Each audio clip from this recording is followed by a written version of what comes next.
Now, almost every day after school, she met with Mr. Falker and Miss Plessy, a reading teacher. They did a lot of things she didn't even understand. At first, she made circles in sand and then big sponge circles on the blackboard, going from left to right.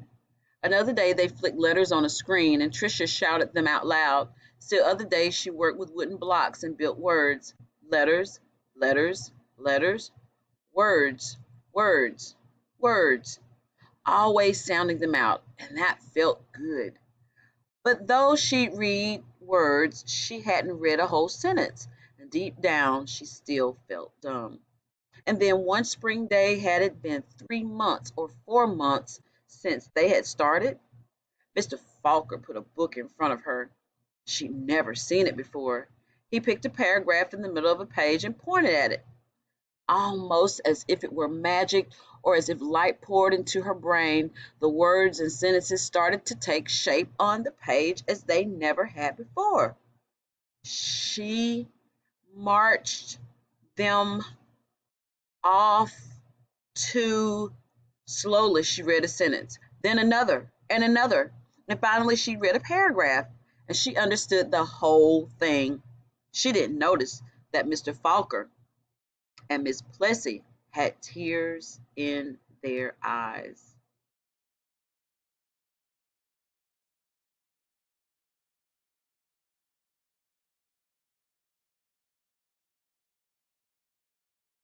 That night, Tricia ran home without stopping to catch her breath. She bounded up the front steps, threw open her front door, and ran through the dining room to the kitchen. She climbed up on the cupboard and grabbed a jar of honey. Then she went into the living room and found the book on the shelf, and the very book that her grandpa had shown her so many years ago. She spooned honey on the cover and tasted the sweetness and said to herself, "The honey is sweet and so is knowledge, but knowledge is like the bee who made the honey, and it has to be chased through the pages of a book." Then she held the book, honey and all, close to her chest.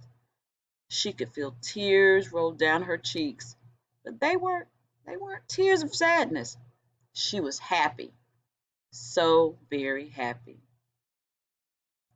The rest of the year became an odyssey of discovery and adventure for the little girl. She learned to love school. I know because that little girl was me, Patricia Polacco. I saw Mr. Falker again some 30 years later at a wedding. I walked up to him and introduced myself. At first, he had difficulty placing me. Then I told him who I was and how he had changed my life so many years ago.